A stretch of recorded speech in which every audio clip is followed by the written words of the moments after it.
Hey y'all, my name's Megan. I'm a homeschool mom of two, and welcome to my channel. Okay, I know I've said it before, but I'm gonna keep on saying it for the whole month of October. Happy spooky season! Who is excited, right? For like cool temperatures and sweaters and like spooky stuff. I'm not really much of like a fall type of gal. I don't get really excited for all things fall because mainly here it just means that we have a whole lot of yellow jackets like everywhere. But I do get excited for Halloween. It is definitely one of my favorite holidays. I've always been a little bit into the sprinkling of the macabre. And so I'm really excited for spooky season to be among us for this month of homeschool. In today's video, I want to share with you guys a little bit of a mini unit that we're going to be doing this month. And it is both educational and a little bit creepy. I say mini unit because we are still very much into our mushroom unit. That is just not something we're ready to give up. We are mycologists at heart, and we are having so much fun getting into those woods with these cooler temperatures and looking for those mushrooms. And it's also fun to be in the woods during this time of kind of like that heightened sense of that little thrill of spookiness with the gray clouds and everything else.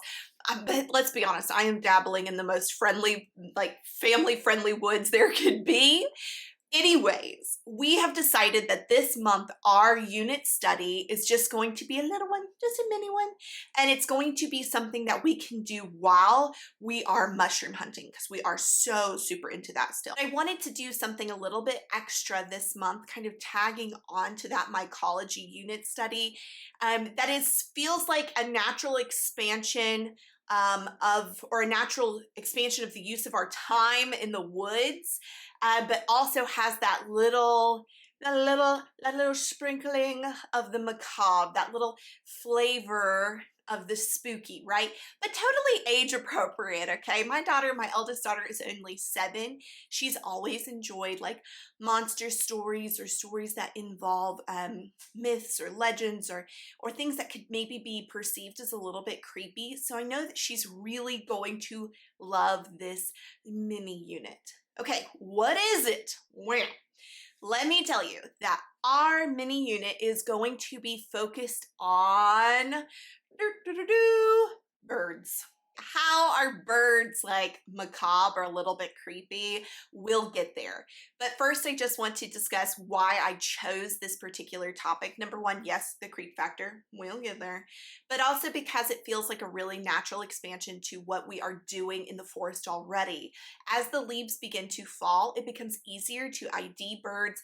Their presence is more felt because there isn't that foliage for them to hide in. And here in Indiana in the wintertime, we actually get some really beautiful birds. Not that we're there yet, but kind of prepping for that cold weather and seeing lots of birds out. I thought that ornithology would be a really fun unit study to add to our mycology unit. All right, I want to share with you guys some resources that I'll be using for this little mini study, show you how I'm going to use them, and then we're going to get into the creepy, spooky part of this unit. I can't wait. Because this is just a mini unit, I didn't want to go out and purchase a whole bunch of books, so I actually looked through my bookshelf to see what we already had. If you're like a book addict like I am, I'm sure that you could go through your bookshelf and find things that you could create unit studies with that are books you purchased or books you received as gifts, and then you're like, oh yeah, we've never done anything with that. And then hopefully you can turn that into something fun to do with your kiddos. And when it came to ornithology, I just picked through our bookshelves and picked 2 books as the spines of our miniature unit, and I'm going to share those with you now. This is National Geographic Kids, Little Kids' First Big Book of Birds. And this one's pretty much just basic information. It has great little illustrations, great photographs, and lots of that little pick and choose sort of reading that we really enjoy as like a cuddle up on the couch, read aloud time, because the kids can kind of like poke around as to the facts that they want to read or what they're interested in. This is not going to be a textbook style study. The next book that I'm using is the Birds of Indiana Field Guide. If you don't have a basic bird book field guide for your area, I would really suggest that you purchase them. They're so affordable. They're on Amazon, and they're just great for looking at the birds of your area, kind of starting to recognize them, pick up facts and information. And this one's really fun as well because it has great pictures and lots of information. So those are the two books that we're going to use as like our base for the ornithological, or I believe that would be the right word, the ornithological portion of this miniature unit study on birds. So I want to show you some of the more activity-based resources that I picked up for this particular unit. The first thing I want to show you are these Montessori style realistic flashcards. I got this off of Amazon as a digital download. It was $2.99, and of course I'm going to link that below. I just printed these and then laminated them.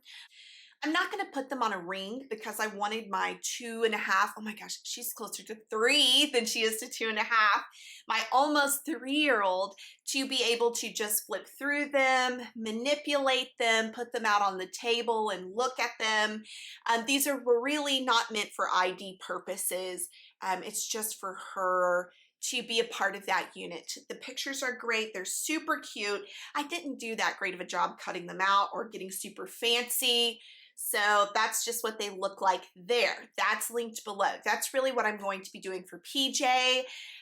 If you want to follow me on Instagram, I'll post about this unit study this month and maybe get fancy doing some like sensory table stuff for her, or maybe some sorting. That'd be interesting. I'm coming up with ideas while I'm on camera, like, ooh, let me write this down real fast. But that's why I love this. I love this YouTube community for the amount of ideas that I feel like we generate for ourselves and for each other, and I think it's awesome. The next thing that I got, I will link this below, but I'm a little bit, I don't know. If Winnie loves this, then I will fully endorse it, but because it was such a pain in the keister to assemble, I can't really give it my thumbs up. So on Etsy, I found a Birds of North America Guess Who pack, and we just so happened to have picked up a Guess Who game at the thrift store, and so I thought, oh, this is perfect. I'll print up these cards for the North American birds. We'll put them in the Guess Who game.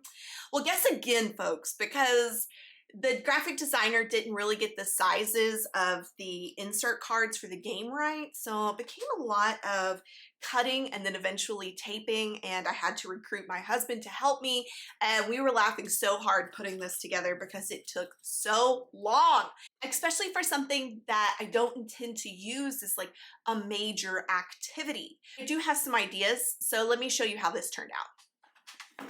So if you're unfamiliar with Guess Who, it is an old board game, and it looks like this. Now, generally it would have like people's faces here, but of course I bought this off of Etsy, so it has all of the North American birds. This faces the player. You draw a card. So I printed those out too. You draw a card, and your opponent has to attempt to guess what type of bird you drew based off asking you yes or no descriptive questions, and it's a process of elimination game. So like, oh, it can't be this guy, can't be that guy, right? Oh, you must have the ruby-throated hummingbird. And this is the portion of the Guess Who kit that I bought that just like was not the right size, and we really had to finagle them to get them in, but it did turn out cute, right? Here's kind of my plan for this. Number one, I want us to get better at being able to ID common birds of North America. I think that would be really cool. We already love kind of having that hat trick or that trick in our back pocket for the mushrooms. So I think it would be really fun to maybe be able to do the same for birds. but also because I wanted to use this as a grammar lesson. And I'll show you this. So here are like the bigger cards that you would choose from. Great images, well designed. It just wasn't the right sizes. But we're gonna use this as a lesson on grammar. I used to do this when I taught special education English. You didn't know that about me, right? I've taught just about everything. That's the life of a public school teacher though. When I would teach English, we would use Guess Who to teach the concept of adjectives because it causes the learner to have to use descriptive words when asking their questions. So I think I'm going to use the same thing with this bird Guess Who as well. We're going to talk about adjectives. Is it a blackbird? Does it have red wings? Is it small? Is it big? But again, I'm working with my daughter who is 7, so those adjectives will be very simple. We're really working on concepts. So if you are looking for an activity that's really going to get that adjective home, you could just use a regular Guess Who. And look, I'm already seeing that one of my pieces already fell out. So I don't know if this is going to end up being worth it. If Winnie is just in love with this game and we play it constantly, then I would love to see if there are other Guess Who games off of Etsy that I could purchase to kind of do the same concept. But again, that's linked below, and I'm just gonna say, like, pursue at your own risk. And finally, before we really dive into the fun, spooky part of this video, I did want to share that I will also be taking this moment in this ornithological discussion to talk about adaptation in evolution. So birds are a pretty common one that we use when we discuss like natural selection and adaptation in evolution, obviously like with Darwin and the finch beaks on the Galapagos, but also discussing like the development of animals with wings, those that take flight, etc. And for that, I am going to be using this book, Amazing Evolution, The Journey of Life. And this is by Anna Claiborne. I love this book. And I've brought this up in my fall reading list as well, which I'll list that video below. But I love this book because it is beautiful. It is well illustrated. I have a ton of books on evolution that is specifically geared towards kiddos. I kind of went through a phase. If you guys want to see that video, let me know and I will do a whole video on my entire collection of evolutionary books for children. But anyways, back to Amazing Evolution. This book is fabulous because it is well illustrated, but also because it has elementary concepts that a young child could understand, but I also feel like it is not infantilizing towards the reader. It's not condescending towards their age or just presuming that their naivete can keep them from grasping pretty complex concepts. So I appreciate that it really goes out of its way to make sure that kids are understanding the language that we use when we're discussing evolution as well. So like, for example, this whole section, which is on Into the Air, just discussing the evolution of wings, how that goes into feathers, and also can kind of move into discussions on pollination as well, talking about like symbiotic relationships. So I think that ornithology is a really great place to start those conversations. Okay, I am ready to talk to you guys about this really cool little mini unit study that I picked up to tie into the ornithology study, as well as get a little creepy, get a little spooky, get a little creepy, get a little spooky. I should put out like a funk album, right? Like a homeschool funk album. All right, so I was perusing Etsy looking for a little unit study for us to do this month, and I came across the unit study that must have just been designed for my little macabre loving heart and mind. And this is from Steph Hathaway Designs. I am linking this below. It was only $5. She has a ton of unit studies on there. They are all well illustrated, give you lots of options. Anyways, let me introduce it and then we're going to go through it. This unit study is on the American Raven, right? That's the tie-in to the ornithology, but this unit study isn't just about the American Raven. It also ties into a little look at the works of Edgar Allan Poe.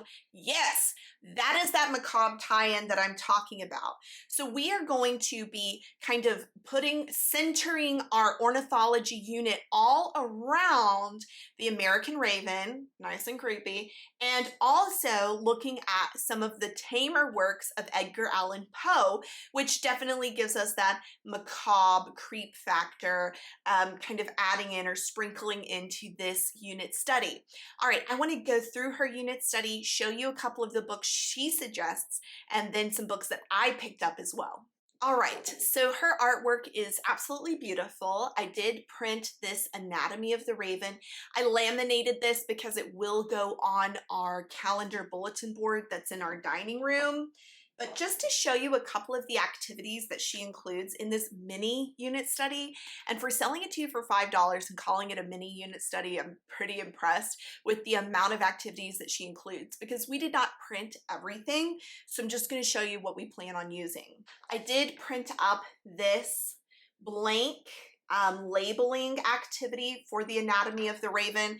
I thought it would also be great to just talk about the general anatomy of birds and also be a handwriting practice. So I'm going to have Winnie do that. She includes some basic Raven facts, as well as this really cool comparison looking at the Raven versus the crow. I think that's going to be really cool. There's also some spelling word practice for like raven, bird, corvids, intelligent, beak, all of those things. In addition to the spelling, there's also some copy work. There's a quote by William Shakespeare about the raven, and then there is a little excerpt from an Edgar Allan Poe poem. Oh, I don't know, maybe you can guess which one.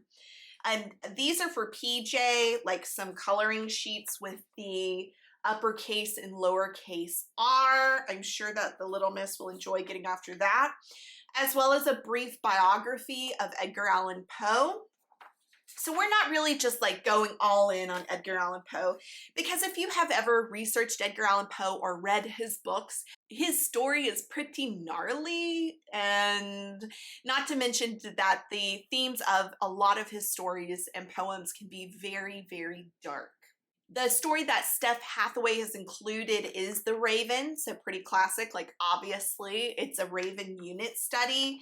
And she does suggest that you pick up this book, which is Poetry for Young People by Edgar Allan Poe. So if you're really looking to go ahead and get something that's like pre-vetted as going to be closer to age appropriate for your kiddo, then this is a great choice. I just picked this up from the library. It has some pretty cool illustrations, but pretty like minimal, as well as the poems. So we're definitely going to go through this and have a great time. But because I'm me and I just had to find a way to get it a little bit creepier, I suppose, I went ahead and picked up this book off of Amazon. This is Edgar Allan Poe's Tales of Mystery and Madness. Now, what makes this one so cool is it is illustrated by an artist called Gris Grimley, and his style, it just fits what the feelings that I have for Halloween, which is that it's creepy, but it's also just silly and laughable. And so you can see that on the verge of being creepy, it just becomes funny because it's so silly and it's so over the top. But this one is heavily, heavily illustrated. I wouldn't say that it's just particularly for children. You would want to pre-read these, but it does set it up almost in a comic book fashion. So I think that sitting down and going over this is going to be a lot more of an attention grabber than, let's say, just like reading from a book. The illustrations are so fabulous. So I'm really excited to get down to business on this particular book, and to go through it with Winnie. Oh my gosh, like it is so cool looking. The next book that I am going to suggest, I am actually so excited about. I found this on Amazon and I'm really excited for using it from now on, and that is Edgar Allan Poe's Pie. And this book is by J. Patrick Lewis and illustrated by Michael Slack. Now, let me tell you a little bit about this, because if you're thinking you're going to buy it and it's going to be all the poems of Edgar Allan Poe, that's not true. One of the pieces in this book is inspired by Edgar Allan Poe, but all of the pieces of this book are inspired by poets. So let me show you what this is. So Edgar Allan Poe's Pie, Math Puzzlers in Classic Poems. Yeah, we're going to find a way to put this ornithology study, this Edgar Allan Poe, even into our math. And I'm really excited. I thought maybe we could use this as poetry at poetry tea time. So, a spooky, like Halloweenish poetry tea time. What? But you guys know for sure that even if I made that tablescape look so gorgeous, my toddler is going to refuse to put on clothes and really spend most of her time just dumping milk and sugar into her tea repeatedly and trying to put her pinky up and wanting to cheers everyone. That's what happens every time I do poetry tea time. We have a lot of fun. I'm not so sure how much poetry is getting read. All right, so looking at this poem, what the author has done is taken the Raven, inspired by the Raven, taken a portion out and written a small poem in the same style as Edgar Allan Poe, in the same style as the Raven, but it includes like a math word problem. So I think it's going to be a fun one to read at poetry tea time or at math time and try to figure out together. The other authors that it includes are there's Walt Whitman, Emily Dickinson, Lewis Carroll, Robert Frost, Eleanor Farjeans, A.A. Milne. Did he write, is that Winnie the Pooh? I don't know, you tell me. Shel Silverstein, and all kinds of things. And in the back of the book as well, it has some miniature biographies on each poet.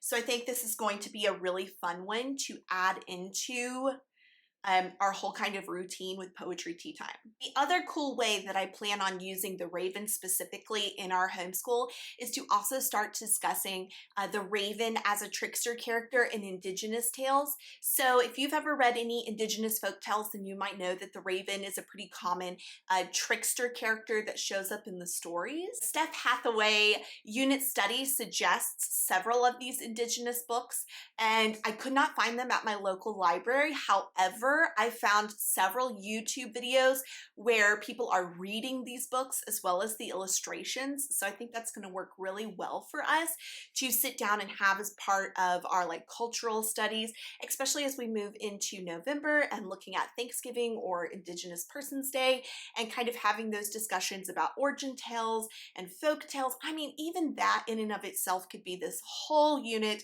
on looking at the story structure of a folk tale. What is a folk tale? You could do all kinds of things on spoken language versus written language. Okay, once I get started on this brainstorming stuff, sometimes it just takes off on its own and it's nothing I should be doing like on camera just right here, right now. All that to say, I feel really inspired by this ornithology unit and I hope that you guys do too. I also hope that I've said ornithology accurately through this whole video because I did not double check that. Anyways, we're going to be studying birds and we're going to be pairing that with Edgar Allan Poe. So I hope that this inspires you guys to get outside, expand upon maybe a study that you're already doing, add a little bit of the macabre, the spooky, or the creepy to your homeschool this October. All right, you guys. Is it perfect? No, baby. And it never was gonna be, okay? And that's all right. But is it done? Yeah. And I'm really tagging that on to my Guess Who bird game. Is it perfect? No! But is it done? Yes, except for that one piece that already fell out that I have to go find and tape back in. All right, until next time, bye!